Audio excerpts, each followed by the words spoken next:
I absolutely want to enable bold, creative, new ways of doing things, because the status quo is not getting us to where we want to be. I wish I had recorded that. It's all good. I can say it again. All right.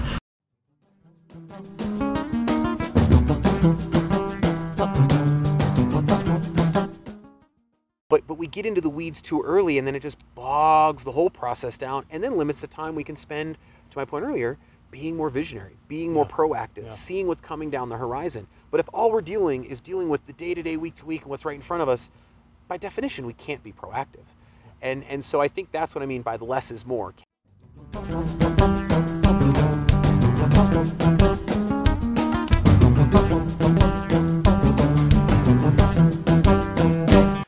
Hello, Boulder and the wider world. This is the Sharing Boulder podcast. My name is Philip Ogren, and for our 10th episode, I sat down with Matt Benjamin in my backyard.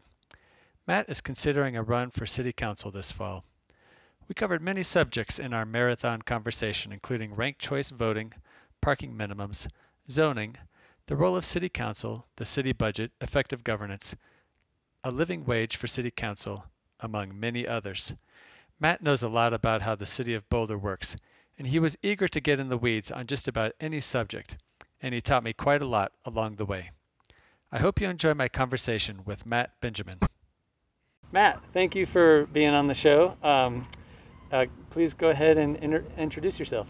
Well, Philip, this is a pleasure to be a part of this and to share a conversation about our community. And I think the title of what you've put together here is emblematic of my values, is sharing, is how do we make a more inclusive and welcoming community. So I think you're on the right track, and I'm glad to see this conversation pick up, and hopefully we can bring more into it. Great. I've lived in Boulder now 21 years, and I'm a father of 2 young kids, a husband, and I spent, like some people are actually, it's actually a pretty common story.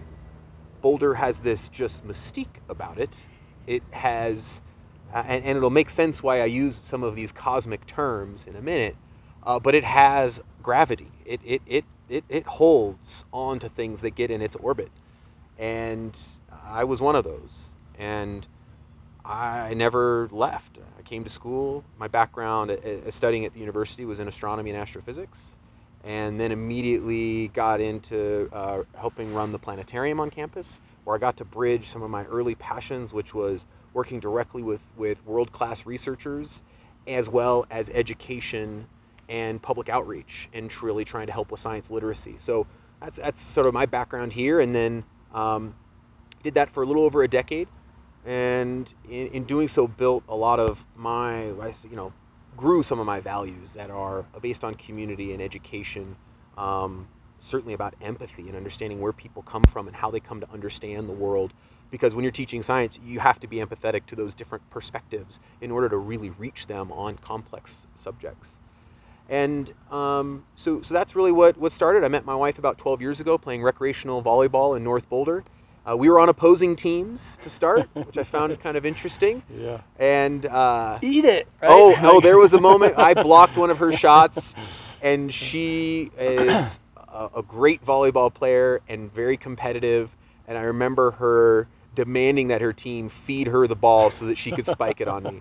And I think that true love. And I think she got one on me, which I think really was like, and then she had that sportsmanship of gotcha kind of thing. And I think at that point I was like, all right, you're my kind of person that's not going to shy away from a challenge. That's cool. And so we've been together ever since, and married for going on 7 years now. And my son Mason is 6, my daughter Avalyn is 3. Wow. And so we are a young working family. Both of us work, and my daughter has spent half of her life in quarantine, so that is a very informative and interesting perspective to gain as a parent, but also to think about ramifications on children. My son Mason's about to start kindergarten, and after a year of kind of quarantine, it's how do you reintegrate into socialization? I feel I need to go to summer camp too to kind of reintegrate into how to be socially adept and skilled after 18 months away from that and being virtual. Definitely. So, yeah, and then so that's a little bit of background, and then what really sort of got me to where I am now is sort of a really, I'd say, three things specifically jumped out. First is, interestingly enough, because we're going to, we'll talk a little bit, or the subject matter of the week is the CU South draft annexation agreement. Mm-hmm. Well, 2 weeks after the flood in 2013, my dad and brother died in a plane crash. Ouch. And there is an assortment of trauma that anybody or any group of people can go through, and one or the other isn't worse in any way. Everyone has to goes through that in their own right. But for me, it was losing the two people I was closest to, and really trying to figure out what does that mean for my life, and really, as you come out of the dark, somewhat of that deep grief, you really have this choice in life of you let the grief consume you, and that leads to a lot of dark things, perhaps addiction or poor mental health. A lot of really bad things can lead it by letting that grief take over. The other option I had was finding a way to be bigger and better and embody a lesson my dad gave me, which was, and it was in all things, whether it was at a campsite or wherever it was leave it better than you found it. Yeah. And it just seemed to be this constant theme in everything that sort of fatherly advice embodied. And after going to my dad's service and my dad and brother's service, I saw what he had done, and I saw that at 63, because people came together and testified to what 100%. his life and what he did. You're right. That's cool. And it's kind of weird because I think we all, when you're kids, you don't really know your parents outside of being your parents. Yeah. I mean, you know what they do, but you really don't know. For sure. And a lot of times, maybe there's a generational thing that there was a little separation of church and state, if they didn't want that work life to invade the home life. Yeah. And so I didn't know. I mean, I was 31 at the time when they passed away, and I didn't really know. Yeah. And it was, to your point, at this service, 1,100 people at that memorial, and I was hearing from people from all over California and even across the country of the impacts he had in bringing about change. What was his career? He ran a construction business in Los Angeles. Yeah. And it wasn't just, you built this thing. It was all his work with nonprofits and his philanthropy. Yeah. And it just left this mark of, I have to piece together my life on the back of this. And my brother was 28 when he died and barely got a chance to impact his community. My dad at 63 had so much more to give and already had such an impact. And I thought, I don't know. You realize how futile life can be, right? So you realize it's right in front of you. It could be next week, next year, what have you. And I like, I need to lean all into being a steward of my community. And that was really that core decision at that moment was, what do I need to do to better my community, to make it better off than I found it when I arrived here in the year 2000? And that was the building block for starting for myself to get engaged in local nonprofits that were focused on childhood education and conservation and good governance. And then it was in 2017, it was like, I'm going to run for city council, and I'm going to go all in. I want to just dive deep into this because I care about it and I want to make impact. And that was 2017, and then I just stayed really involved in local politics, served on campaign finance and election reform working group, and then was fortunate enough to be asked to lead the coalition, which supports a number of candidates in 2019. And then last year, created and then ran the campaign for Our Mayor, Our Choice, which... Congratulations. Thanks. Yeah, which was a chance for Boulder voters to elect their mayor using ranked choice voting. And so all of those things have kind of led me to this opportunity to run for council through experience, lived experience, and really being in a position to listen to our community. Can we digress for just a moment? So have you had any second thoughts about Our Mayor, Our Choice after watching what happened in New York and all the news around that? Or no, because what's interesting is the issues that happened in New York were emblematic of just human error. Yeah. Not anything fundamentally wrong with the system or process of ranked choice voting. And in many ways, it really just showed that in spite of the human error, the system still worked as it was intended. And so to me, it was in many ways a validation. I think there might be, we're dealing with some of this post-truth society as a whole. So there's a whole swing of ways one can swing different instances, but I thought it was a great validation of the system on such an immensely large scale. Yeah. I think it passed the stress test. It did what it was intended to do. And then what's the update for that in Boulder? We're going to have it in 2023? That's correct. That's okay. Well, what we had to do is, so there's this kind of chicken and the egg that kind of got going, and it's sort of emblematic to Boulder. Boulder is a change maker. Boulder, when we set our sights to do something, we tend to impact the state. Yeah. And voters passing that resoundingly with nearly 80% of approval really led the state to have to kind of urgently adopt some new state standards for the Secretary of State's office to provide guidance and resources to effectively implement a ranked choice voting election here in the city of Boulder. And so had we not passed that, that state legislation would have died on the vine. But because we passed it, it created the urgency and it got a lot of people involved. I helped play a little bit of a role in shaping some of that legislation to make sure it fit Boulder's needs.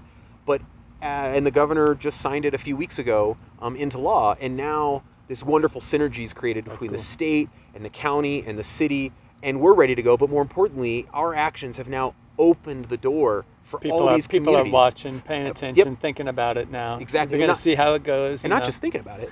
It's now going to be on the ballot in Broomfield, ranked choice voting. Yeah. It's almost going to likely get on the ballot in Fort Collins. The city of Denver is likely to get it on the ballot here soon. So look what Boulder did. We created this spark, and now boom, all these little pockets of reforming our democracy have sprung up, and we helped lead that. And I think that's a really emblematic but important thing to reflect on how Boulder's been a change maker for a number of years. So before we leave that subject, is there more to do with respect to how we vote? Like I feel like I heard recently that we could have ranked choice for all of city council, and that's not happening in 2023. No, we would have to pass a separate law and change our charter to how we elect council, and I will be strongly advocating for that, not just during this campaign. If I'm fortunate enough to be on council, I would like us to actually really aggressively pursue election reform for council. There are a lot of issues with how we elect council and some of the byproducts of our system that I think a lot of people in the community have started to sense are unhealthy or perhaps adding to some of the toxicity and polarization in our community. So we can't quite do that. In terms of what's left for us, the biggest thing we'll need to do is work with our county clerk, Molly Fitzpatrick, and our city clerk's office, and to really do a proper education campaign in terms of really making sure the voters really understand what to do, how to fill out their ballot, and to make sure that they really understand how to do it. Because when you look at the exit polls from a lot of communities that do ranked choice voting, with a proper education up front, you get like 80 to 85% of the voters say that was better than what we were previously doing. That was pretty fun. And you want that. But if you don't do the proper education, you can sort of taint the well, and it makes it harder to be successful down the road. Yeah, cool.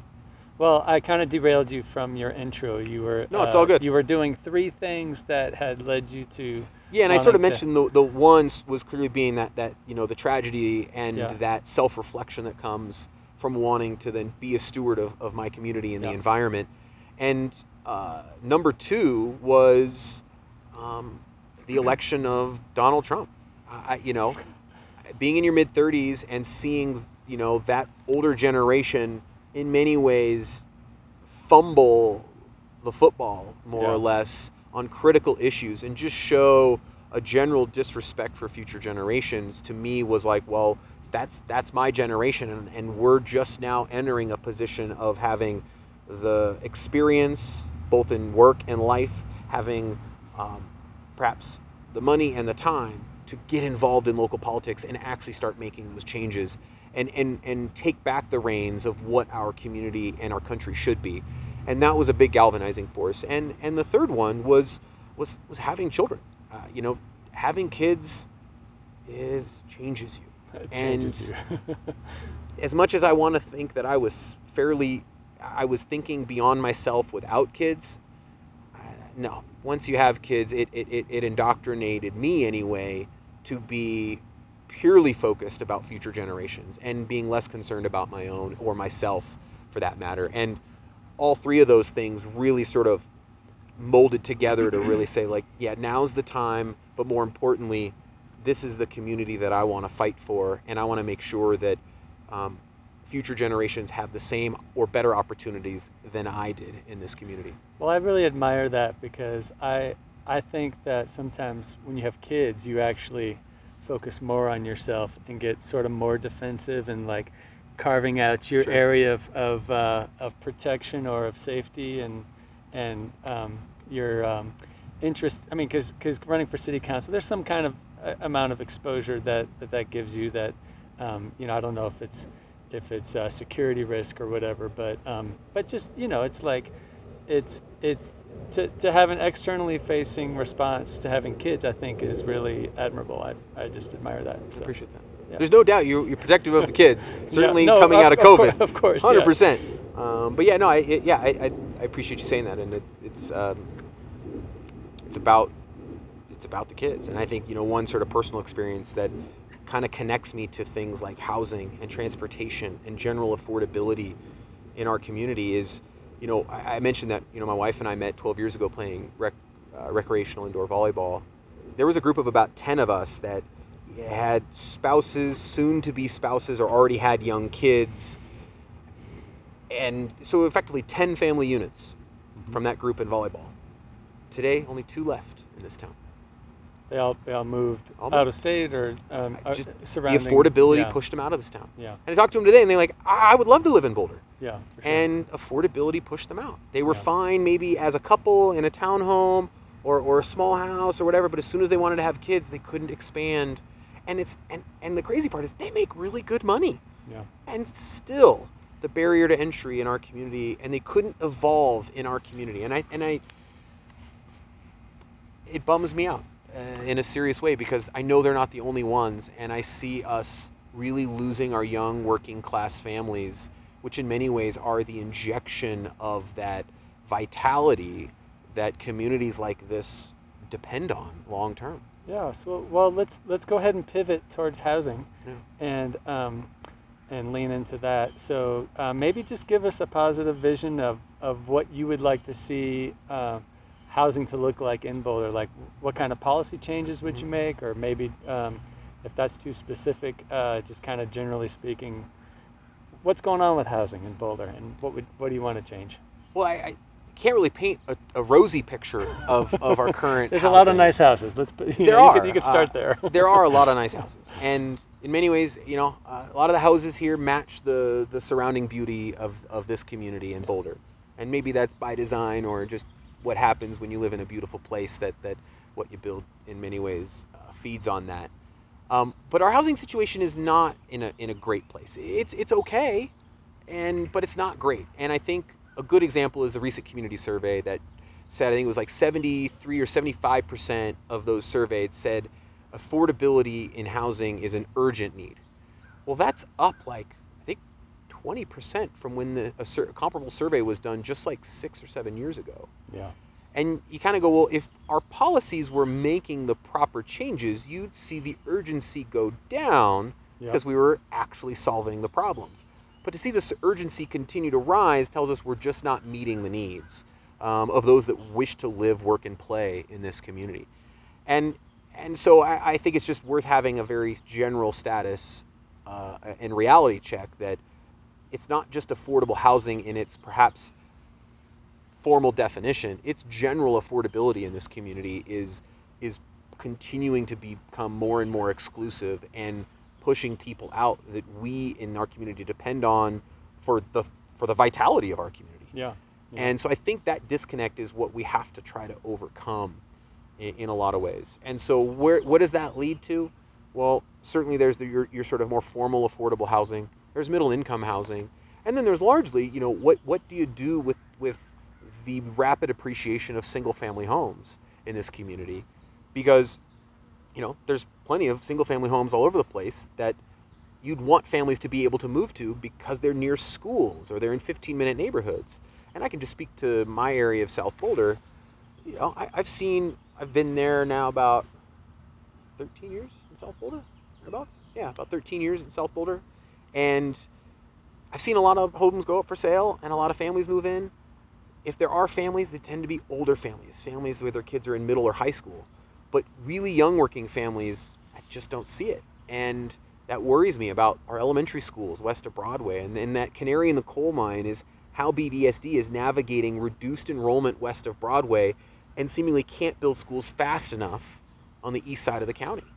Yeah. And you kind of go, there's this disconnect. And so to me, there's a lot of signals and warning signs saying we're not doing enough. And it concerns me because that vitality that I want to see making this community better than I found it is not going in that proper direction.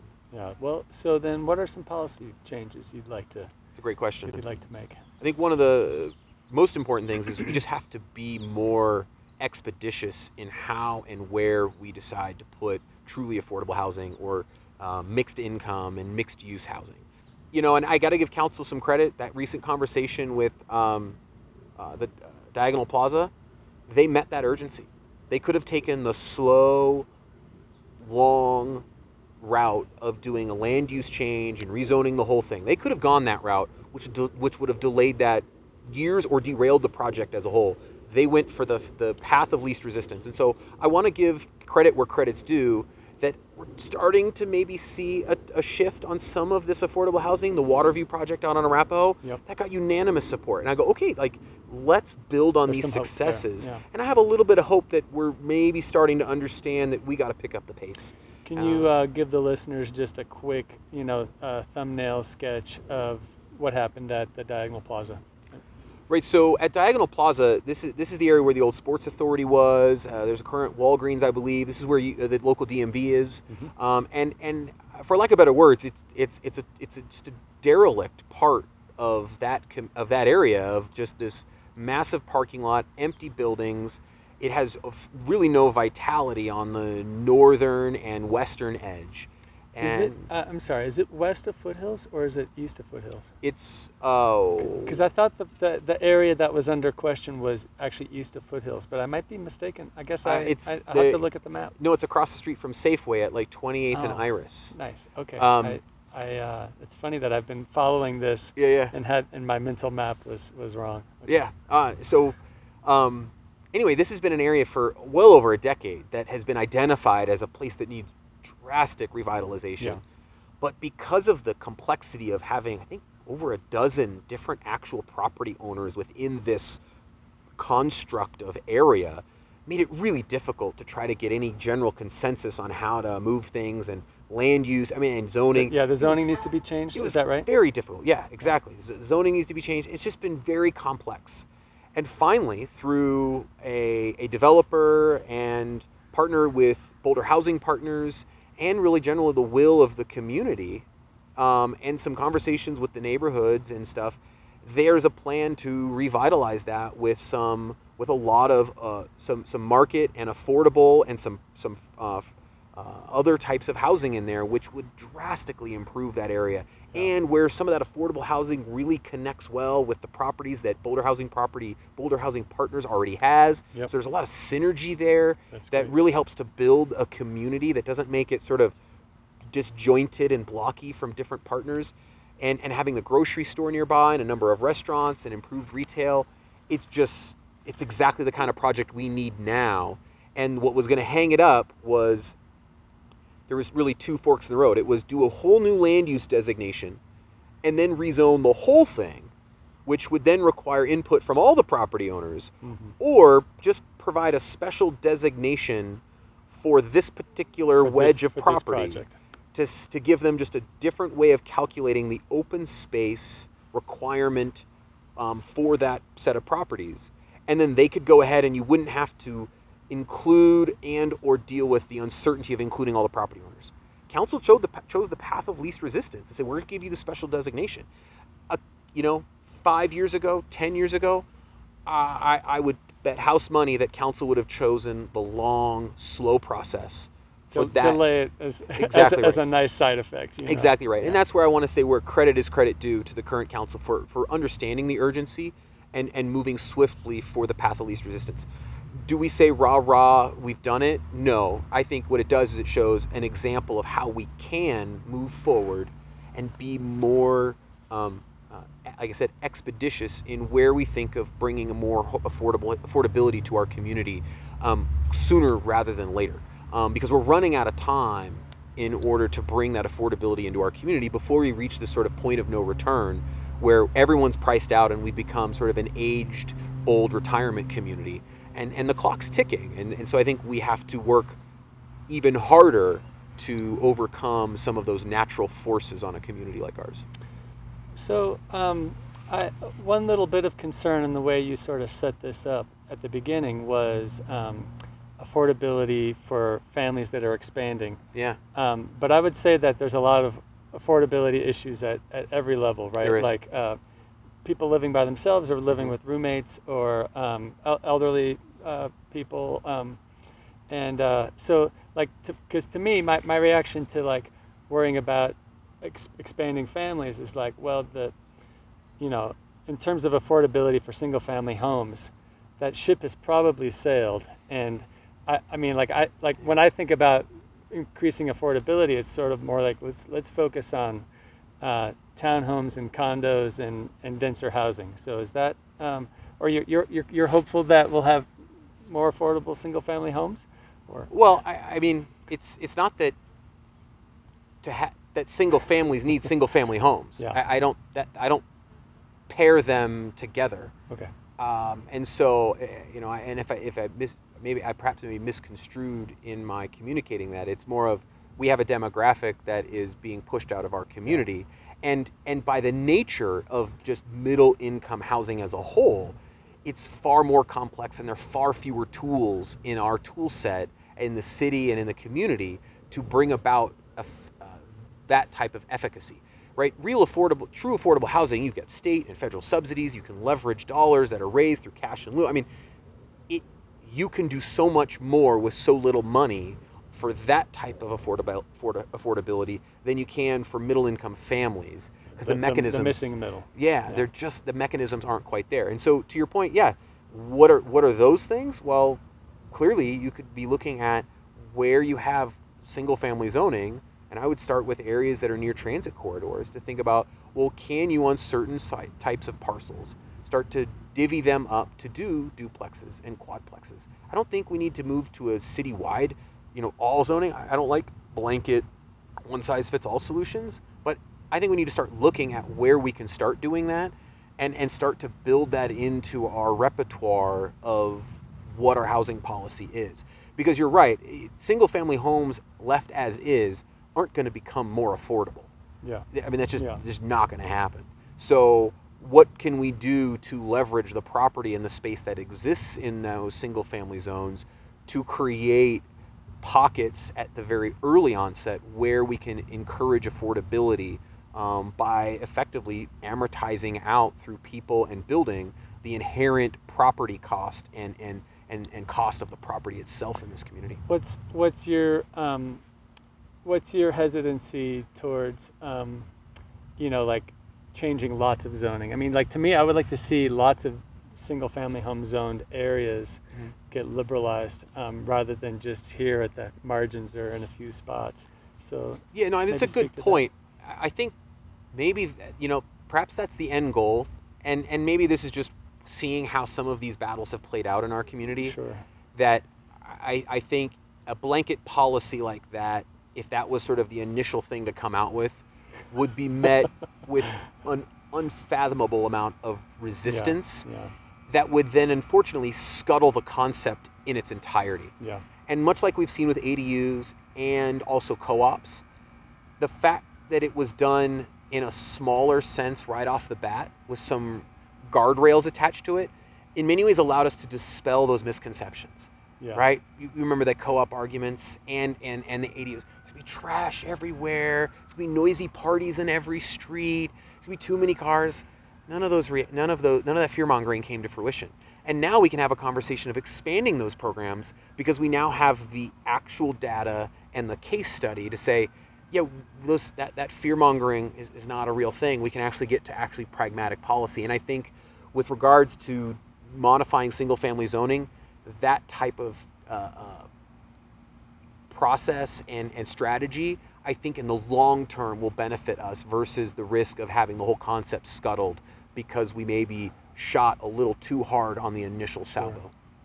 we had Dave Ensign Yeah. on for our second episode, our second interview, and he kind of stepped through like some of his efforts to change Yep. zoning, and just kind of like you were talking about, just some modest proposals for certain kinds of zoned areas, and I mean, if modest proposals are going to get that kind of rejection, a blanket wide Yeah. city thing. But my pushback though is feeling this sense of urgency from where like, do we believe we're in a climate crisis, and do we believe our land use has anything to do with that? When you start thinking Yes about and yes. yeah, well, when you think about like a prospective home buyer kind of weighs their options, and are they going to buy something a bit bigger and nicer out on the exurbs where they're just uh, basically guaranteeing that they have to have a car at their disposal for everything that they do? Or are we going to, as a society, make room for people near city centers and 15-minute neighborhoods and this Yeah. sort of thing? So I guess my pushback to that is like, when do we acknowledge that there's a crisis and that land use has something to do with that? It's a great question. I think we acknowledge it now. We should have Yeah. acknowledged it 10 years ago. Yeah. And I think one of the core things that I'm going to focus on in my campaign is that we have to stop being reactive in the policies that we pursue. Outside of perhaps COVID and the flood, everything we're dealing with, we've seen coming. Yeah, it's just marching towards us. None of Yeah. that stuff's a surprise. Yeah. And yet we are using reactive policy to address these things that we've seen coming. And I think that from a philosophical but a process perspective at the city, I want to advocate that we start to look over the horizon, and council, I think, needs to shift how it operates from being this sort of managerial body to kind of like, and I give Ed Byrne credit, he said this at the Raucous Caucus, of we should be more of a board of than a managing group. And I think if we're more of like a board of directors for a nonprofit, we can be a little more strategic and visionary and really help guide on those longer term trajectories that will then allow us to have greater sets of tools at our disposal to deal with problems before they just show up and hit us in the face. And so to your question, to your issue about urgency, it's urgent. And so we have to kind of do both right now. We have to kind of pick up the pieces because it's falling apart in front of us. Yeah. But also making sure that we're not so... we need to bring people along with us. Right, but we also have to make sure that the solutions we do are also preparing us for those future changes that we also see coming. And that makes it a little disjointed in that process, but that doesn't mean we can't kind of be currently addressing while also being forward thinking. Yeah. And that's where you start to think about, where you mix housing and transportation together, where we should be reducing parking minimums or eliminating them entirely in many of these larger developments, because if they're along transit corridors, there's no need for cars. That's right. And if we're building these 15-minute neighborhoods, we're effectively eliminating the need for a car.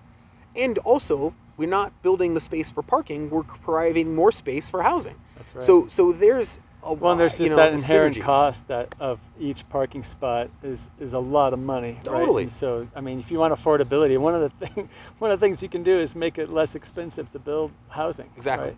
Right? And as much as this community will some people will demonize developers, at the end of the day, their math has to work. Yeah. They don't work for free. They certainly don't work for losing money. Yeah, well, they don't build too much stuff after a lost. So when we have these parking minimums, we're forcing them to create market rate that's exceptionally high market rate to subsidize the very parking spaces and the affordability we're requiring of them. Yeah. So our policies are exacerbating the very problem that we've identified. So there's there's this disconnect and a lack of consistency in what we state as our values and the policies we enact. And I see, thematically in my campaign, I'm going to be focusing on, are we investing in our values? Are we being consistent? And I think that's a big open question that I don't think we're passing the test on. But it's important for us to really consider how we're being true to our values and where we actually provide the policy.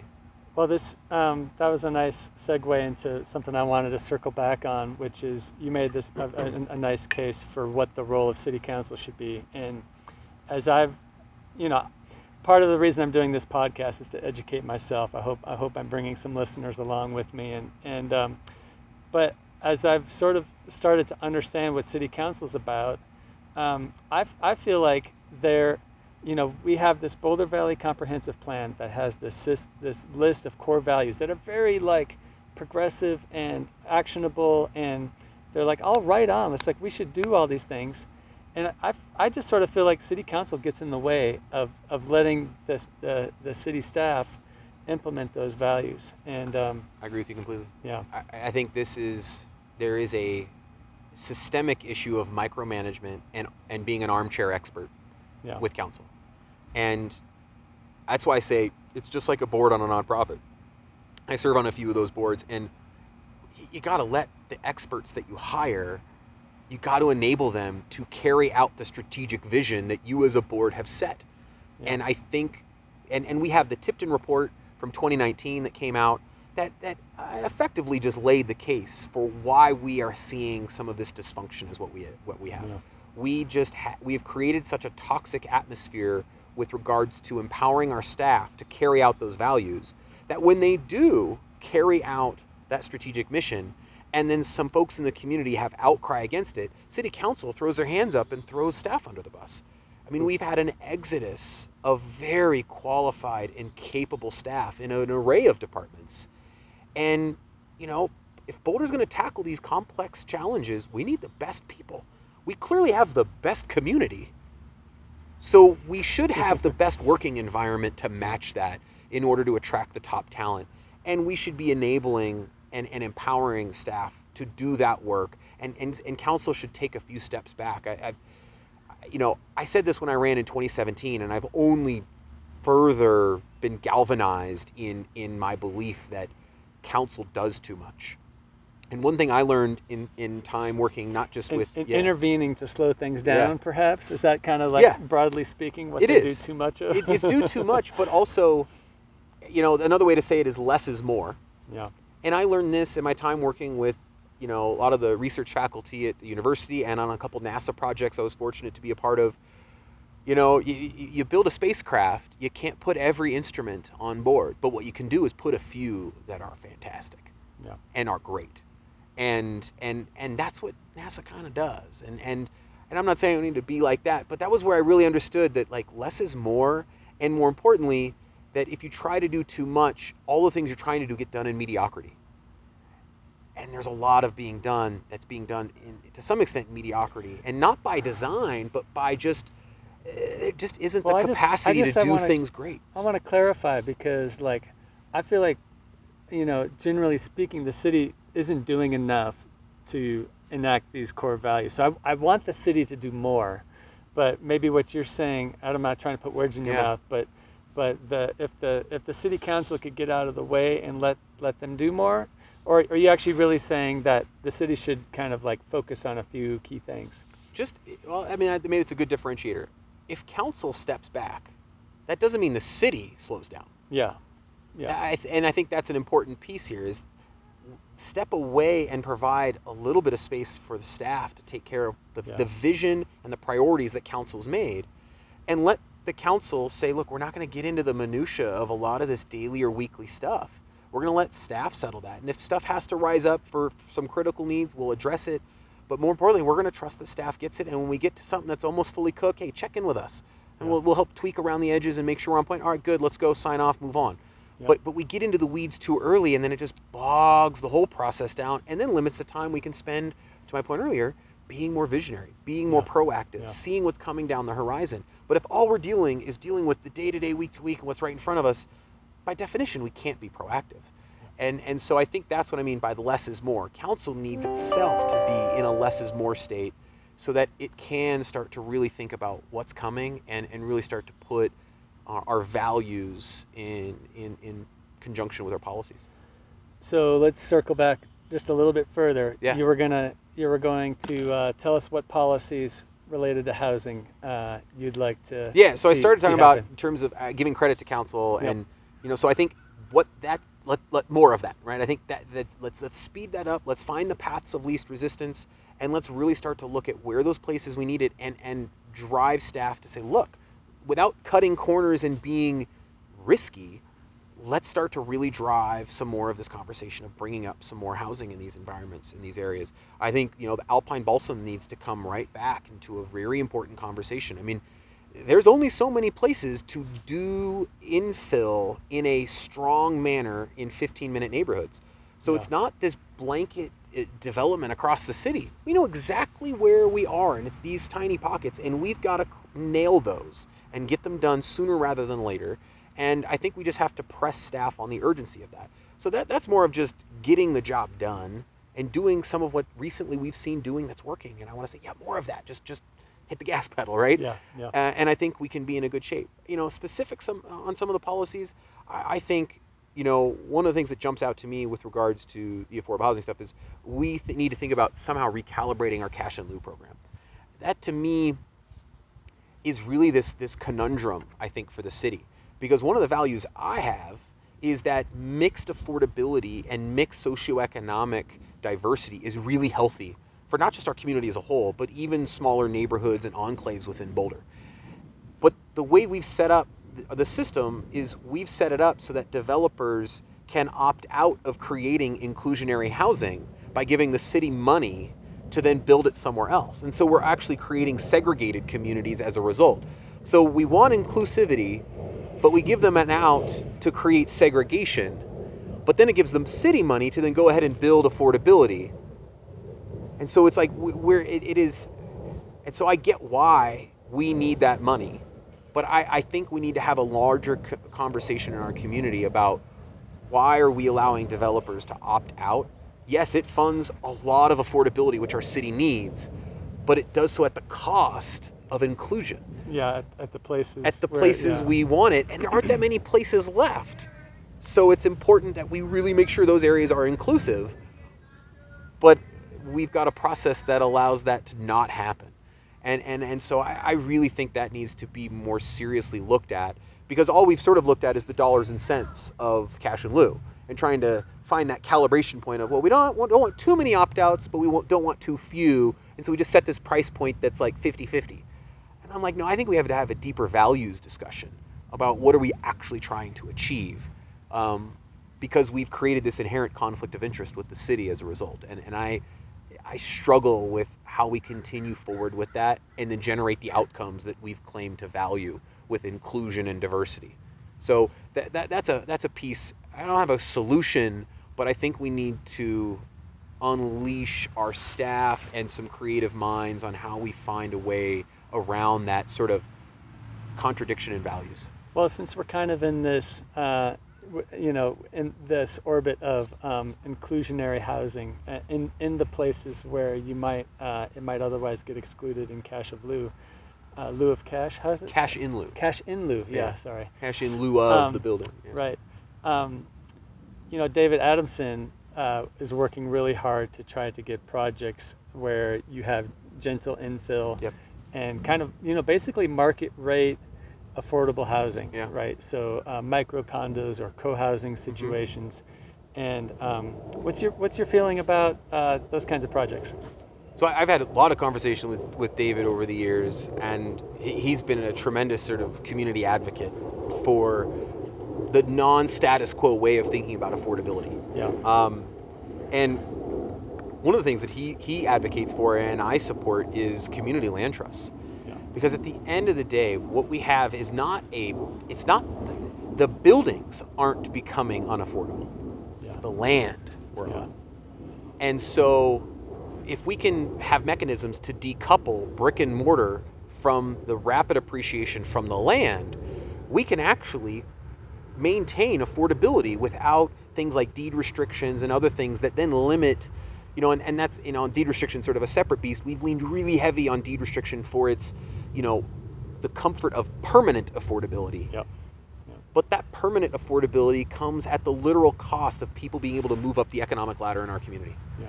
And I think deed restriction is a tool, but I think it's been over-prescribed in our community when we're not leveraging some of these other tools like community land trusts. And I think whether it be through nonprofit or the city as a whole, buying the land and decoupling that brick and mortar from the land itself, I think these are great tools in our toolkit to provide some greater affordability opportunities.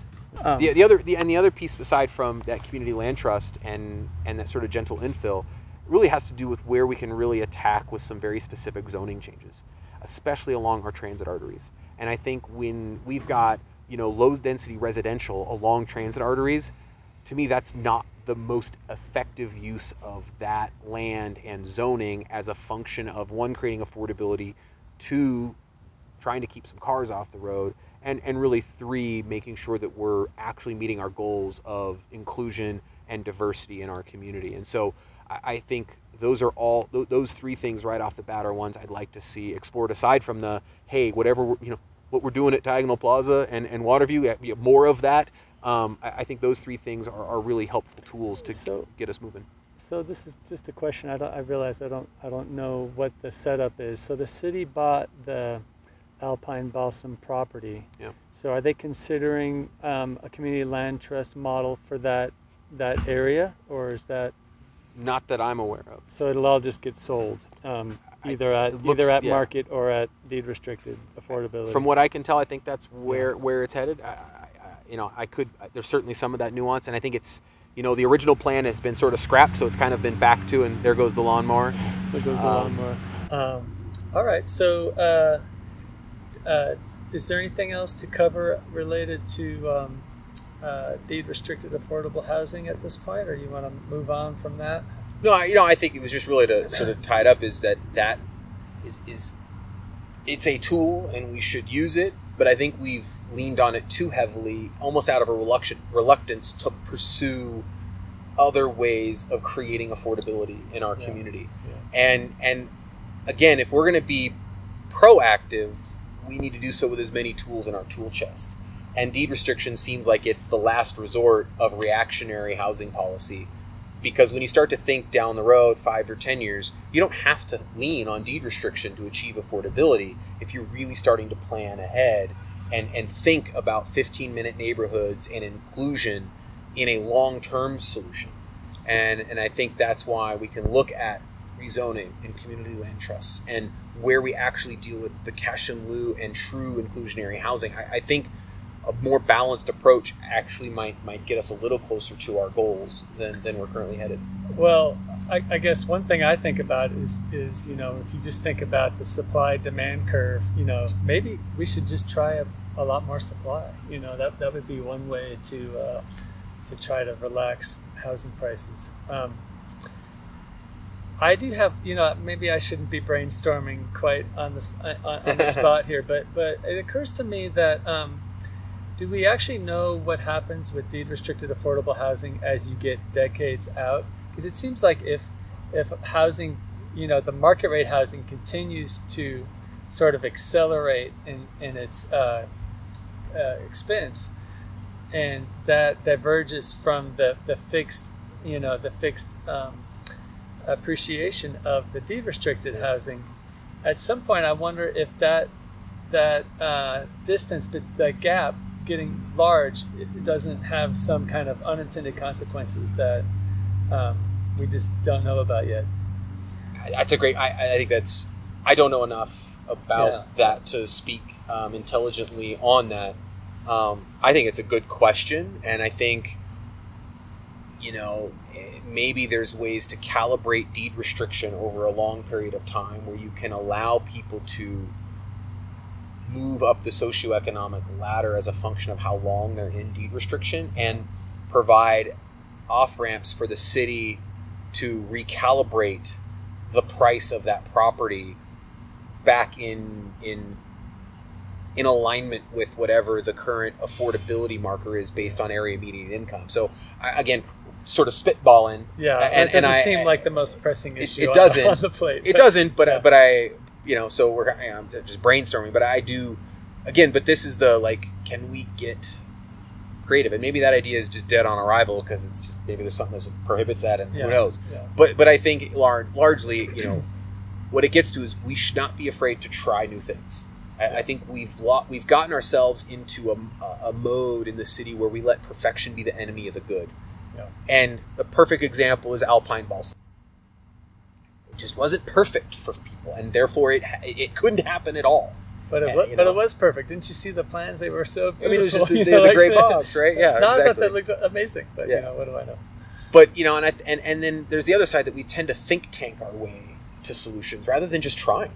Yeah. And I think that's so antithetical to so many folks in this community. An organic city that has lots of interests and you said, you don't have to have one size fits all solution. Let's try lots of different things and see what works. Well, and I'd say, as the saying goes, you can throw a rock in this town and hit a PhD.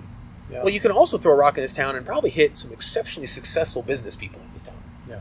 Whether you're a research scientist or you're successful in business, your success is built on failure. Yeah. So I would argue that for our community, we should measure our success on some of those failures too, and not be afraid to take chances and try new things. And yet we kind of just hold ourselves hostage because we have to find the one solution that has zero chance of failure, and we just aren't taking risk. Yeah. And I just don't see that as being emblematic of what so many folks in this community have used to become successful, and we can't apply that to our community values. I think one kind of humorous way to push back on that is a lot of the things we're trying to get done aren't really that risky. because I mean, if you think about some of these projects, I went on a tour of what was then called Attention Homes. I think they've rebranded to Together. Mm-hmm. That property, the CEO of that organization was explaining how the neighbors were so concerned, and there was a lot of pushback from the community.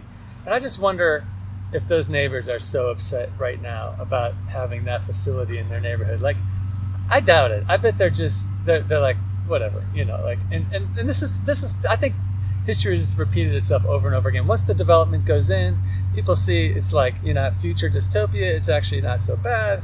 In fact, we like people in a thriving neighborhood. So, actually this is an improvement. In hindsight, it doesn't seem that risky at all. Sure. But in the moment, to folks in those neighborhoods, I empathize with their concern. I think it can sometimes get blown out of proportion, and we make decisions perhaps focusing on the voices, the loud voices of a few, rather than perhaps the greater community good. And I think that's where the risk aversion comes from. Some of these, in hindsight or even in the moment, don't seem that risky. They seem like almost the obvious thing to do. But the forces that are limiting our capacity to embark on those journeys are I think, because of that general risk aversion, is they just don't want to take the chance. Yeah. And I think we have, and if we can't, now is the time to start taking those chances. And this is maybe where we get to thread perhaps some of the conversation of the budget into this, because the city just received about $10 million from the American Rescue Plan Act, ARPA, and they're about to get roughly another $10 million in about 6 months. And this money is specifically geared for underserved and underrepresented communities that have been disproportionately impacted by COVID. Well, that's effectively most or all of of the individuals and groups in our community that need affordable housing and or part of our hospitality service industry that got absolutely devastated by COVID. So, and or minority communities or are unhoused and homeless, they all fit the bill of this money going to serve their needs. And almost all of their needs are housing needs. And so I think it's really important that this is a chance for us to really take, not risk for being risky, but to really push the envelope, because we are getting money that means we don't have to take money from something else to achieve an outcome. Yeah. That's always the debate in our current budget process. Well, you want to do more of this? Well, what are you going to take money from? Oh, but I still like that too. And then we end up not being really that visionary because everybody likes the current services that we currently have. But with $10 to $20 million about to come in, this is the perfect opportunity not to just do more of the same of what we've been doing, but to really try to think of new solutions and be creative and try new things that we otherwise would absolutely not touch because of how it would cut other parts of our budget. And so I really hope that we can see that opportunity in front of us. And the other big opportunity that's going to come for our budget is going to be talking about the library district and how that frees up $10 to $14 million in our city's budget to, again, go to other things that we want to achieve. And, as a whole, you talk about 10, now 20, $30 million. I mean, that's starting to be like 8% of the budget or something like that. That's almost the entire annual budget of our police force that we get to then kind of just be thoughtful and perhaps progressive with how we invest in our values and how we think about going forward. So I think we're at a very important and I think opportunistic time with regards to how we're coming out of COVID. There's a massive community self-reflection of what are our values. And we now have these opportunities through a library district and through the ARPA money to really think about how do we want to reinvest and recalibrate our priorities, be it for housing and transportation and how we serve our unhoused, or maybe how we take care of some of the backlog with regards to our deferred maintenance on open space. And, I think there's a lot of those interesting things that we've only been nibbling at the edges for because we're trimming little money here, little money there. But boom, this injection of money is, I think, a huge opportunity for us in our community. So it seems like another opportunity for increased revenues is closely related to increasing the amount of housing we have. I think we spent $50 million on the Balsam Alpine. So, I mean, was that a loan? Are we going to get that money back? Or I guess maybe that's not, I guess that wasn't money. That must be, sorry. That must have been loaned. I don't know the answer to that. I do know that not all of that is a sunk fixed cost because so much of the evaluation, analysis, and zoning conversations and all of that work on surveying the land and knowing all that doing the transportation, the trip routes, all of that analysis will be absolutely valuable in whatever the next iteration is. So I think some of that cost will roll over to whatever this next version of Alpine Balsam is. So I mean, maybe, but I don't think it's all like, hey, we just sort of threw money in a fireplace. Oh, no, I didn't mean that. I just meant as you develop that and then you sell it, that money goes somewhere. True. If the city paid $50 million for that, I assume they'll get that back plus some. Not to mention increased property tax. And I mean, it seems like if you increase housing throughout the city, you're going to have higher property tax revenues, which it seems like an obvious, if you're short on money because you're spread too thin, maybe it's because you're literally spread too thin. In terms of single family homes, it's not a very efficient footprint for city infrastructure like sewage systems and electricity and markets. And property tax, to be clear, doesn't really provide a lot of money for the city. Okay. And so it's there, but a lot of that is state and county. I mean, so we get a small pie, and so we do get an increasing percentage of that. So most of ours is sales tax. But a lot of it is that sales and use tax in terms of where we can really prime the pump, to use that analogy, for really boosting our economic vitality, but more importantly, really boosting revenues. And I was testing you. I was testing you to make sure you understood your city, municipality, government 101. And that brings back to another, again, this sort of reactive versus proactive governance. We saw in the fall of last year that, vaccines were coming out and we were going to start to have an opportunity to start to open our businesses back up. And perhaps in time for the summer rush. And the three departments that took the biggest hits from the budget cuts were libraries, parks and rec, and our planning department. And, libraries, there's reasons, the in-person, the indoors, there's some issues. Obviously, you're closing those places down, so that made sense. In the moment, I think, it's probably time to bring it back. But aside from the justifications, we saw that we were starting to come back online, and we had an opportunity to see, the city's revenues are down 8% because of sales tax loss, because people just aren't out spending money in the community, especially downtown or on the hill or other places. So how can we, when we do decide to open the community up for business and go in person, how can we be ready to maximize the revenue generation, the moments we can open? Instead of starting from a dead stop, how do we start that with a running start? And what we missed the opportunity to do was to invest in that moment, to use our reserves, which we've been overly fiscally conservative about, I would argue if not for a pandemic, what are the reserves for? I mean, and we barely touched them. Like we were waiting for some worse pandemic or worse apocalypse. Yeah. And so to me, it was a missed opportunity, again, not being proactive. And this is a chance where we could have invested in our planning staff, inspectors, and those moving through things, especially, plans and remodels and new businesses that were trying to come in. We had some businesses waiting 6, 8, in some cases 10 weeks for what was a basic inspection. And they missed many weeks of the early summer rush to generate the very sales and use tax revenues that we need to reopen our libraries, to hire back our park staff, or more importantly, generate the revenues to reinvest in some of these other community services. And now we're sort of kind of behind the 8 ball because some of these businesses lost a month of that revenue generation. And that's that, again, we were reacting, not thinking proactively on how we could be ready for what we knew was coming.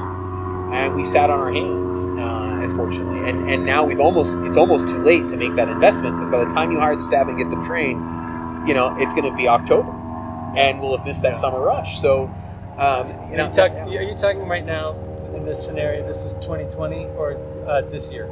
In terms of the missing some of those opportunities. Missing the opportunities because we still have businesses that are in the pipeline. The long. I know, but which year are you talking about? This was last year. It was last fall that we started to see this happening, and realizing that in summer of 2021, we were going to start to open up for business. And were we best prepared to have our businesses and our staff and all of that ready to go, so that when we open for business, we could capitalize. So we've been kind of lagging this summer. Absolutely. Yeah. I mean, I've talked to a number of business owners who were like, I waited 6 weeks and I missed all of May for what was a basic, alarm inspection. Ouch. And it's just because they're short-staffed, and we just haven't hired them back. And we could have easily $1 million to hire that staff, get them back in, and would have made that $1 million back by July. Yeah. Right, so that's the immediate return on investment. That's that sort of, some say fiscal responsibility. I would say what's fiscally responsible is actually knowing how to properly use your money when you're in the middle of a pandemic and you've held reserves for these crises, and we're in one, and we go, we're saving it for what? Yeah. That's the, those are those, again, we're not investing in our values. And I keep coming back to that because it seems like no matter what the issue is, we have these stated values, and yet our actions just aren't commensurate with that. Yeah, so I just, just a plug for the Boulder Valley Comprehensive Plan. If you don't know what those values are, they're just like, they look pretty good, you know, and it'd be really cool if we just really went all in on realizing those. So, let's see. Did you finish doing policies that you're interested in? Because I just sort of wanted you to say occupancy restriction. Bedrooms are for people. So I mean, we can certainly talk about bedrooms are for people. I support bedrooms are for people. I was fortunate enough when we were doing the Our Mayor, Our Choice campaign to be working alongside bedrooms in gathering signatures. We each had each other's petitions, and we were in front of King Soopers and McGuckins and you name it, collecting signatures in the middle of a pandemic, mind you. And I came into it with actually some bias when I first, had talked to Eric and Chelsea about bedrooms early on. And my bias led me to think, this is really maybe geared for just college students or recent graduates. And I was quickly proved wrong by that. And when I was out collecting signatures and people came up so enthusiastic about signing the bedrooms petition, but more importantly, it wasn't just they were enthusiastic. I saw the diversity of people and their different stages of life. There were people in their 50s that were saying, this makes a big difference for me. There were people who were young professionals, people who were retired. There were young students. There were people who were working in our tech community. There were hospitality workers. I mean, it seemed like it was going to impact almost everybody in this community in a positive way. And it really opened my eyes up to, what, this actually, I think this is really onto something in terms of how we can improve not just affordability, but create more access and inclusivity. Now, I will say that there are areas in our community that have reason for some concern with regards to what might be unintended consequences of bedrooms. I think of, a lot of the folks on the Hill, and I think of that area is already probably maximizing almost all of its bedrooms on the Hill as it is. I'd say it's other areas that have the empty bedrooms, places in South Boulder, maybe a little bit of east, and certainly maybe north. But on the hill, they're effectively utilizing all the bedrooms already. So it has very little impact. Is that what you're saying? I would say that my worry is that the impact will be on, and I hope it's not the case, but a concern that's expressed that I have to say I'm curious about, I would like to know if it will happen, is whether or not property owners around there may decide to sell or turn their property, what would have been for a young working family or some family unit, and they go to rental, and then we lose that opportunity for people to buy into our community instead of them sort of just being rented.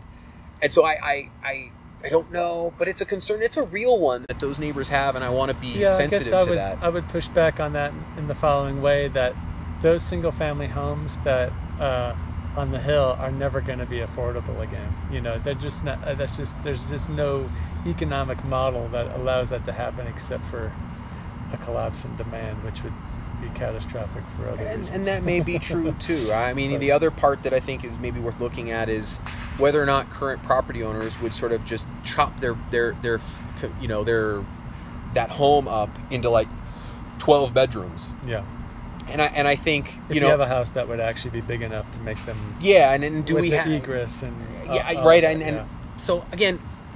Sure. Not sure these are things that will happen, but I do think it's important that when a policy like this becomes citywide, that I think it's responsible for someone, an elected member on council to think of, well, what are these issues, and can we provide some guardrails so that people aren't abusing a policy that is intended for just these sort of positive community benefits. So I just think it's worth us having that conversation and looking at it. I support bedrooms and the work they're doing, and especially coming off on how they got absolutely shafted by the city attorney's office and council last year. I think they absolutely deserve this bite at the apple, and I think are going to be very successful. And a lot of credit to the campaign team that they could have gone so negative and dark off what happened to them last year, but they actually just evolved their petition, made it stronger, and came at it again, and I think they're better out. So I was involved this year. Oh, good. And so Fantastic. I helped with gathering petitions and signatures, and I had the same reaction as you. Man, this thing has really wide appeal. Like you get different reasons from lots of different people for why it's important to them. So I'm excited. I really hope that it passes. Yeah, I do too. How do you feel about ADUs? I think they're a wonderful tool to provide not just affordability, but also for, in some cases, income for people who on fixed incomes as their property values increase. I see that in my area of South Boulder. Single-family homes. There's a few of them that have ADUs, but a lot of the people that have lived there are on fixed income, and they've been there 30, 40, 50 years. And home values have tripled in 15 years, and that's a stretch now on fixed income. And so to be able to do an ADU when you still want to live in place, I think is a very valuable tool in some of those areas, like where I'm at. And to be honest, I live 3 or 4 houses down from an ADU, and it didn't ruin your world. it's like it doesn't even exist. So you're open to liberalizing the rules around it, or do you feel like they're fine the way they are? No, I think we should definitely look at where we can increase their usage. Again, I think the reason why it was capped where it was to appease a lot of the fear that it was going to destroy neighborhood character and create trash on the street and too many cars and loud parties. I haven't noticed those disruptions. Yeah. And maybe there's areas where it is. I haven't heard. I haven't seen it. I would not be, again. But we have enough data now to so. Revisit it and say, hey, here's the 80s that went in since the last time we refreshed this policy. Let's increase it by 30%, right? I mean, and again, not to say that that's too small or too big, but I'm saying there's no reason why we can't just keep increasing, and then maybe we reach this critical mass of ADUs where maybe that's enough now. Yeah, maybe. I don't know the answer to that, but to just be like that's enough, I don't think is also the right answer. So I would support exploring some expansion of that, because it's, again, I can only speak for my neighborhood. It's not hurting my neighborhood. Yeah. And I know the property owner who has it, and they're delightful. And It's awesome. Like, so, it's great. do you mind if we pivot towards transportation? Yeah. Maybe give us a vision for what you see as you'd like to see happen in Boulder for transportation. What's working well? What are our biggest challenges? Well, like we mentioned with the Boulder Valley Comp Plan, there's fantastic values and vision in the Transportation Master Plan. It's a great document. It would, if we can only get to a place where we empower our staff to meet the ambition of those ideals that are in the master plan, so step us through. I think we're in a great spot. I mean, one of the big pieces is, we keep talking about multimodal, but we're in this sort of transitional state of how do we get to multimodal. Yeah. And one of the things that jumps out to me is we sort of mentioned it before, is getting rid of parking minimums. Yeah. I think this is a huge start, because some of this is future planning where we're not quite ready to enact the policies, although we have set the marker where we want to be. But that's where we can meet the challenges of now to set us up for the future. And that's where through housing, we can say, we're going to get rid of parking minimums. And that increases our likelihood of truly creating multimodal communities with how we set that up by building in the reduction of our reliance on vehicles. And I think that's where we can sort of tether the now and the future together in a meaningful way. I think one of the other parts has to do with how we're dealing, underpasses and increasing our bike lanes. One of the things I saw, certainly in my network of friends who are, have young kids, one of the things, certainly as a lot of the parents were home working, was many of them got like rad wagons or other bicycles to take their young kids everywhere, because it's like, well, now I'm home working, I don't need to drive a car, and let's go hop on our bike and go places, and we're not going inside. So it's been great to see a massive growth of the biking community in Boulder, but it's also come at some cost, which has been a lot of the people I know. I say a lot, I mean a number of them. I'm not going to say more than the majority, but a number of them are concerned about bike safety, because they don't quite have a mastery yet, or just aren't comfortable riding on streets with cars buzzing by.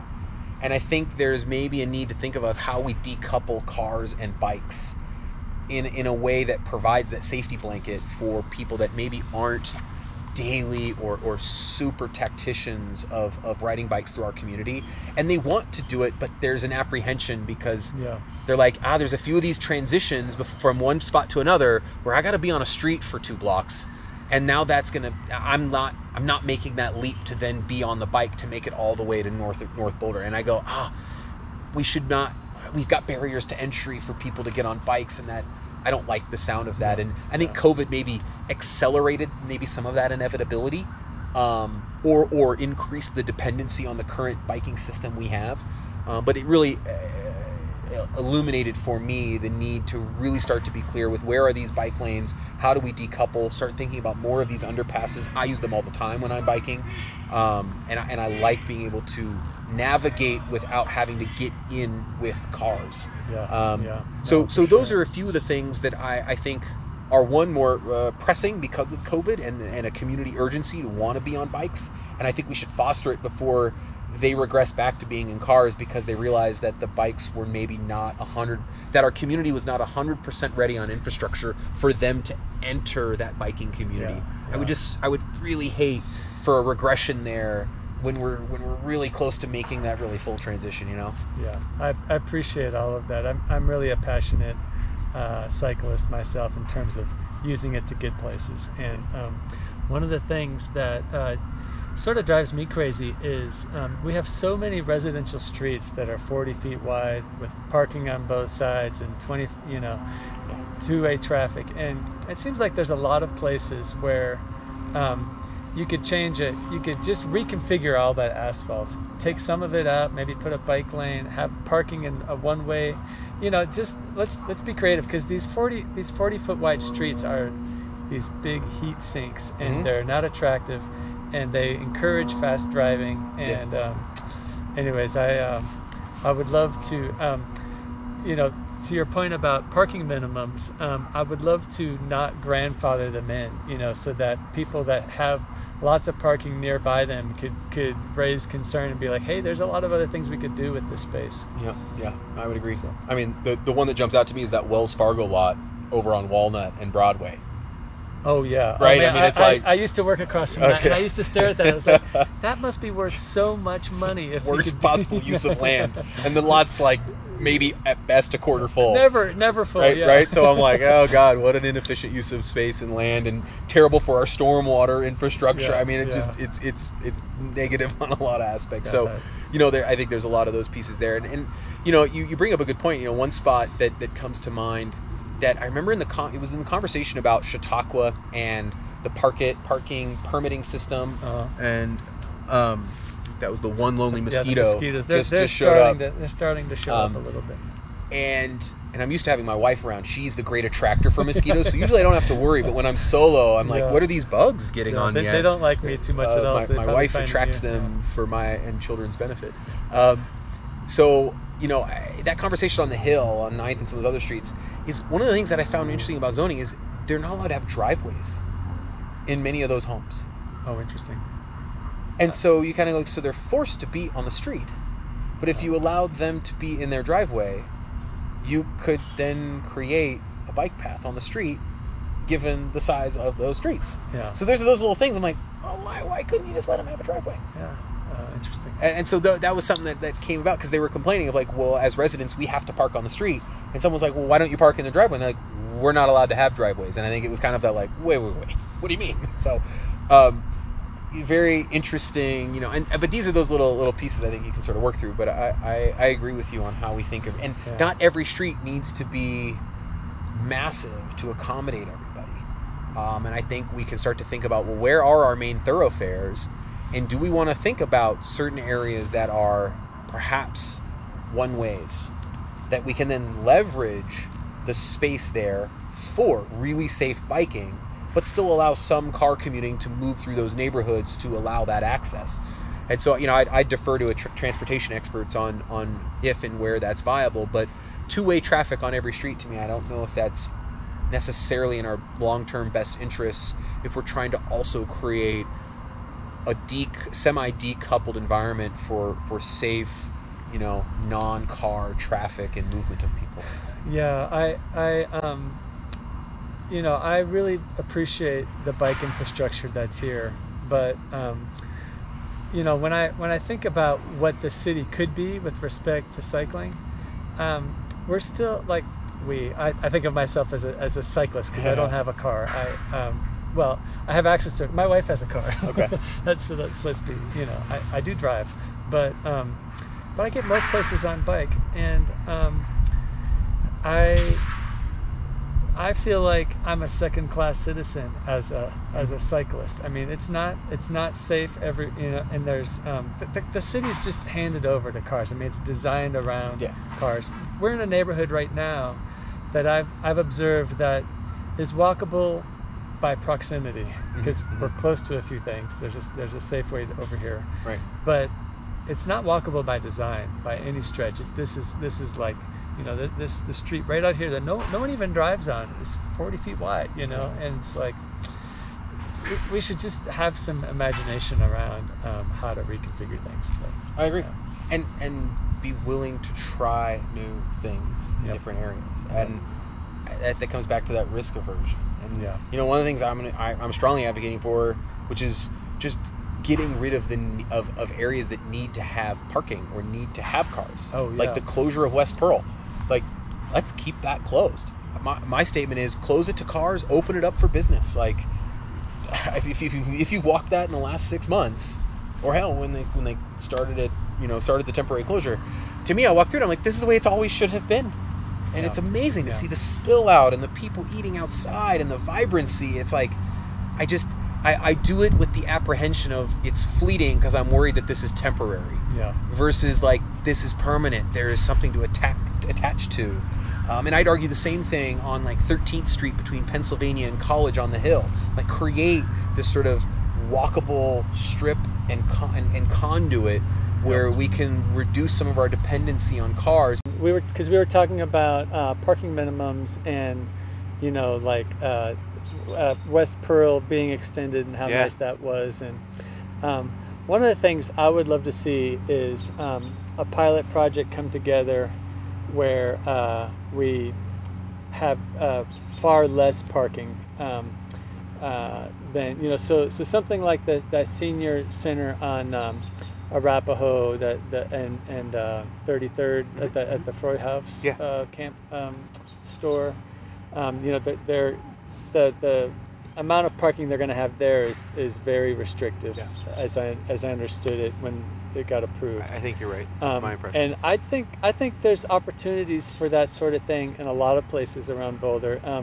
With a property that just kind of comes to mind for me, and I don't know the history or who owns it or what's possible there, but at Baseline and Broadway, Basemar, and then going back behind it, it seems like that would be such a perfect place. It's close to the campus. It's close to bus routes to have a new kind of housing development go in where it's like literally there's just no cars there, or just just enough for the car share that you would need, that so people can reasonably have access to cars when they need them. But just in terms of daily life, we're not just getting those residents wouldn't just be getting in their cars to go to their places, so I agree. I think that is in line with that sort of theme we've sort of been talking about. Is there are a well-established known group of locations like Basemar and Diagonal Plaza and others that these are the perfect places for that kind of gentle infill, where it's mixed use, it's mixed affordability, and you don't need cars because everything you could need is within 15 minutes. And it's like, and so to that sort of multimodal vision in the TMP and walkable neighborhoods, we have to start walking the walk, no pun intended. No, it's not even a pun, it's just literal. And so before we start thinking about larger community investment in multimodal and changing of zoning, to me, I think the real litmus test is we got to be able to do it in the places that are the most obvious.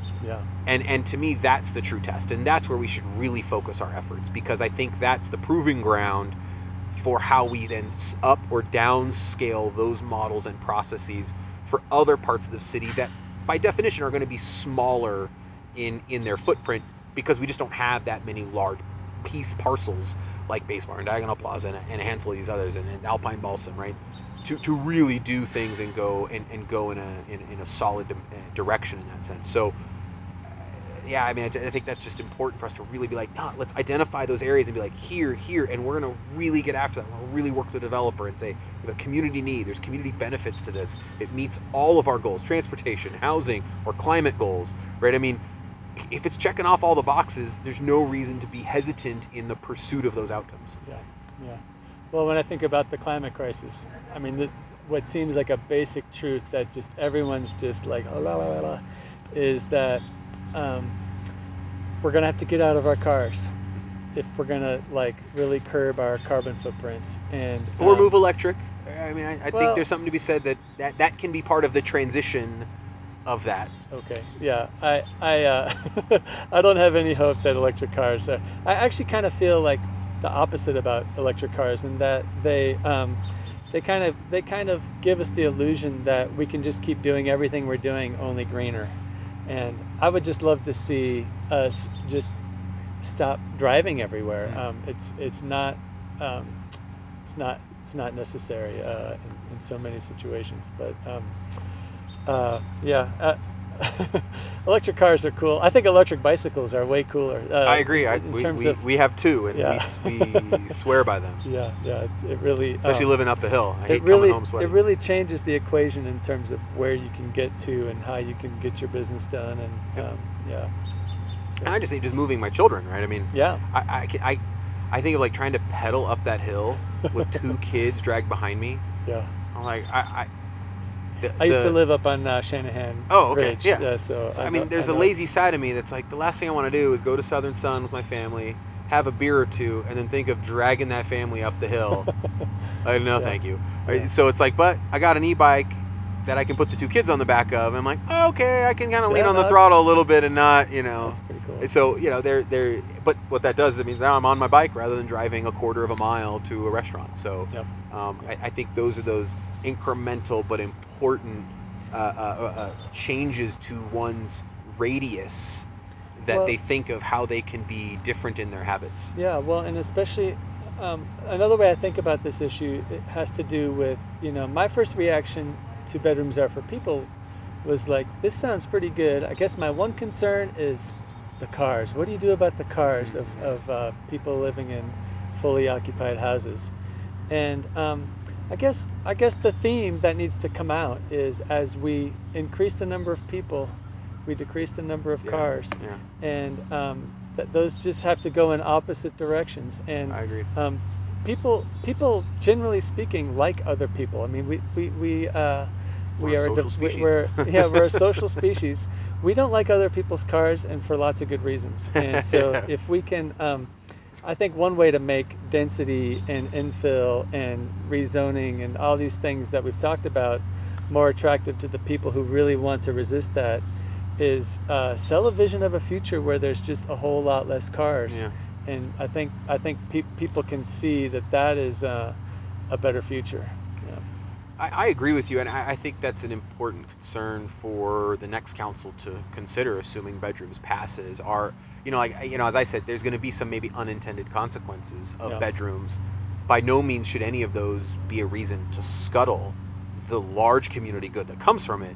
But I do think that council should look at some tweaking ordinances that help, again, put some guardrails on it. And I think the car thing's interesting, right? I mean, if it's a 3-bedroom house and you're 3+1 and there's 4 cars in a 3-bedroom, okay, I don't know if that's too much of an issue. But 6 cars at a 5-bedroom house, that might be a bit too much and have too much collateral impact on neighbors in that particular neighborhood, where we might need to think of an ordinance that says, no more than 4 cars, period, whether you're a 4-bedroom or a 5-bedroom. Like, we just cap the number of cars at a residence that is occupied through the bedrooms or for people. I don't know how to structure it, but I think we can find ways to curb some of those unnecessary impacts that work against our other values, like reducing cars and vehicle miles traveled. Does Tabor allow us to make it expensive to park cars throughout the city, or do we have to? Is that a new tax, or do we have tools at our disposal now to just make parking expensive? Tabor doesn't have anything to do with the parking authority in terms of setting up like special parking zones or permits. That's not considered a tax. It's considered a fee. I see. And so you can kind of skirt Tabor, as best as I know, through fees. That changing I think council's already discussing whether to change the parking rate.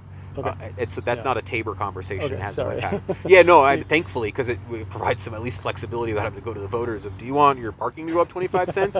Almost everyone's going to say no, and will not raise revenue, right? So, or create the disincentive to drive your car, which is I think another perhaps benefit of increasing rates. It's kind of like a gas tax, right? It's a way to throttle those pieces, or a tobacco tax, right?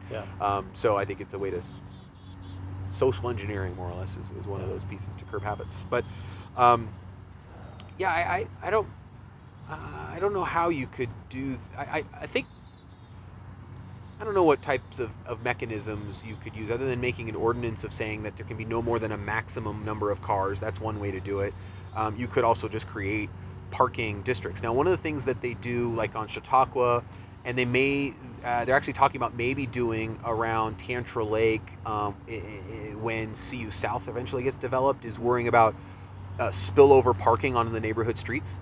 And so what the city does have authority on, and they've done this in a few areas, I think near Sanitas and Mapleton, is they'll give the residents there a certain set number of parking passes, which means they can park there at any time, but anybody who doesn't have a pass is only limited to park there for 2 hours before getting a ticket. And so there's a way to say that, of like, okay, in this particular neighborhood zone or whatever, you're limited to, each home's only got 3 parking passes. And you want to play musical cars every 2 hours to park there, you do so at your own risk. Yeah. And that's a way to do that. I don't know how popular this suggestion is, but I just keep coming back to the fact that we have way too much parking. So let's remove some of it, even on the residential streets. But I don't know. I don't know if that's on anyone else's radar. That's what I'd love to see. And I think that's a reasonable goal to have. I think that's a great long-term goal. I don't think it's going to happen overnight, but it means we need to start taking those incremental steps so that all of a sudden we go, oh, look, we just reduced our parking by 50%. And we just did so on that steady march versus thinking we've got to make these massive leaps all at once. It's those big changes that freak people out. And so much like we talked about how to, put ADUs into play without overwhelming the community. All right, now we can do more and then more. And so I think that, yes, we have urgency, but politically and being able to get the community on board, that incremental approach is the one that seems to work in a lot of instances, it seems. Cool. Anything else about transportation you want to cover? I would support a citywide eco-pass. Oh, nice. I think back to my time at the university. I used the bus so much more than I do now. And it's because part of it is, one, I don't really carry cash on me. And it's not a really easy way to try to credit card, and it's just cumbersome. And so the cumbersome nature of having to pay in the moment for a bus, I can get around it, but it is a barrier to entry. They do have the prepaid card, and I've used that. That's convenient, but and I can't tell you, forgetting the prepaid card or forget to do it. So I mean, there's just sort of a general life administration that I'm sure could adapt. But more importantly, you just had a city eco pass. That just limited, that just alleviated those barriers of entry. I think we'd have some greater usage. I know I and my family would use the bus a lot more when we're perhaps not in a position to be riding our bikes, or it's winter and we're not wanting to. We don't want to drive our cars. I want to do that, and I don't want as many barriers of entry to do so. And I live just enough on a hill that we can walk to the bus stop just fine.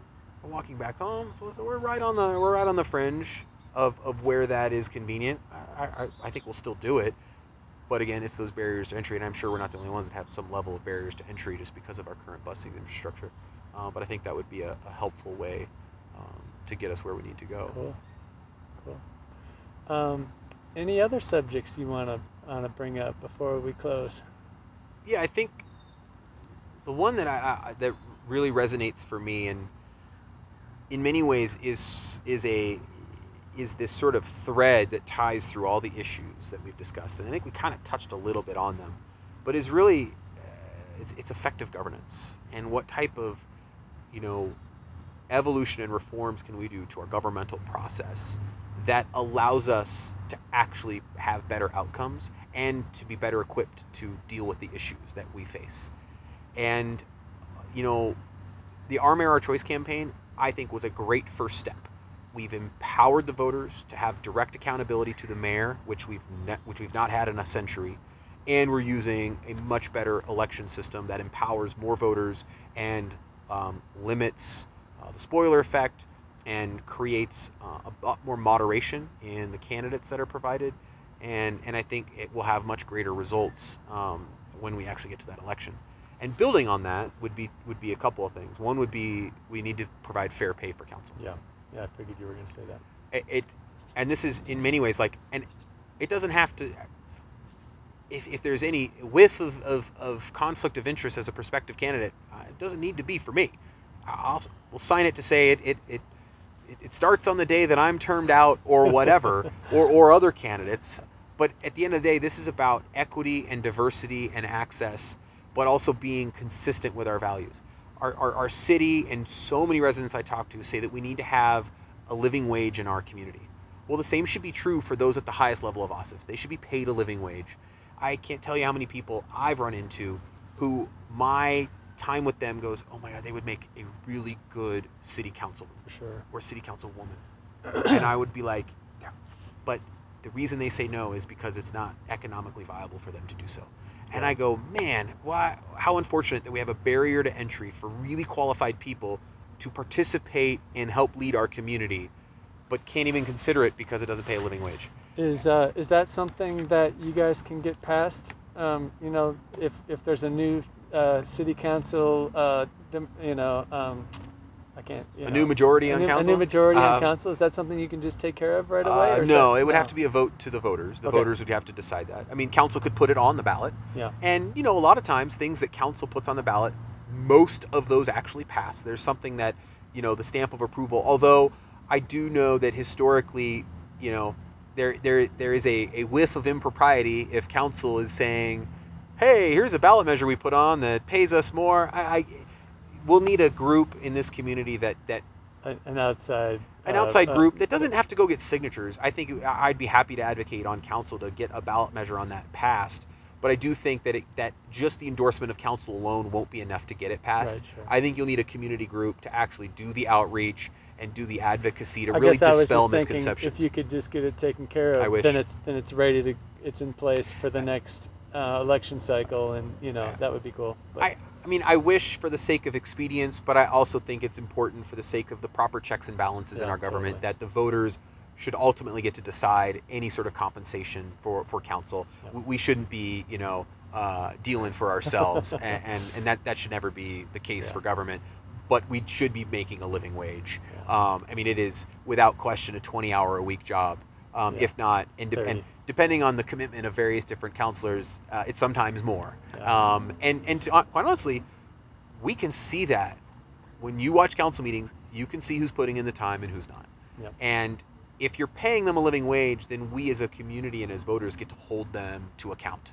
Yeah. Versus it's more or less volunteer work. And so if someone's kind of checked out, you're kind of like, oh, they're checked out. But if you're paying them a living wage, there's more accountability to making sure that they stay true to the role that you've elected them to do. And so that's where I think fair pay really can improve the quality of our governance and improve the people who are elected and create greater inclusion and diversity. And that would be coupled with changing our election system, as we mentioned earlier, for all of council as a whole. And I think that's the next big reform for how we think of governance, but how we also think of how we're getting stuff done. Right? There's, we come back to these community surveys where we see increasing urgency on issues. Well, if councils for years now are not addressing the issues adequately to meet the needs of the community, well, that's partly because we don't really have an elected government that is made up demographically and from a set of values like the majority of our community. And so that disconnect means that council is perhaps not operating on the best interests of a majority of our community because our election system does not make that so. It allows for small vocal minorities to get into positions of power that are disproportionate to their population and demographics which is in the community. A kind of a tidy narrative for why council drags its feet on all these ways it could be getting out of the way to let our core values come through on a lot of these projects that get delayed. Agreed.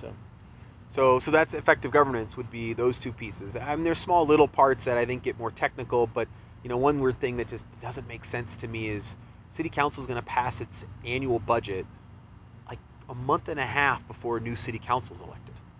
Oh. So new city council gets elected and then gets handed another group's budget that they're then hamstrung with for a whole year. Yeah. So that doesn't seem appropriate to the electorate, because the electorate is making whatever decision they make. This is who we want to lead our community, and these are the values that we support. And that council can't act on those values because the budget was just decided for them. How do you get out of that fix? Do you do a one-time 18-month budget, something like that? Maybe. Although that really messes up staff. That may create some unintended consequences. I might be missing something structural or in our charter or state law, but I don't know why we couldn't just slide the budget 3 months after election. Yeah. I don't know why we're tied to that as our fiscal year. I get why the school district is tied to its fiscal year because it has to do with the school year. And so I get that right. Depending on the work you do, your fiscal year is based on the work you do. Yeah. But I don't really know what dictates our fiscal year and budget having to be in that particular lineup. And then it is oddly decoupled to when we do our annual retreat. So we decide the budget, and then just 4 months later, we do a retreat. Well, in the retreat is where we set our strategic vision of the work we want to do. Well, I mean, in my time in business and certainly nonprofits, usually your annual retreat and your strategy informs your budget. Yeah, it just precedes it. Yeah. So again, these things are a little disjointed, and I'd love to hear a reasonable explanation for process or for why that is. But right now, it doesn't seem to make sense to me, and all it seems to do is slow progress. And it almost seems like a legacy of the previous council to sort of maintain influence out of office. Interesting. In a weird way. And I don't know if that's direct. I'm not going to say it's directly malicious, but it just seems unnecessary that you couldn't just have a new council and then a few months after they get through some of their early processing and onboarding, you have your retreat, and then the retreat informs your budget. Like, to me, that seems more of a logical progression of how to manage and set your vision and then decide where you're going to invest your money based on that vision and strategy. So those are those pieces of effective governance where I look at them like, we can do better, and then as a result, the issues we tackle are going to have better outcomes because we've created a stronger process, and a more accountable one to get there. Cool.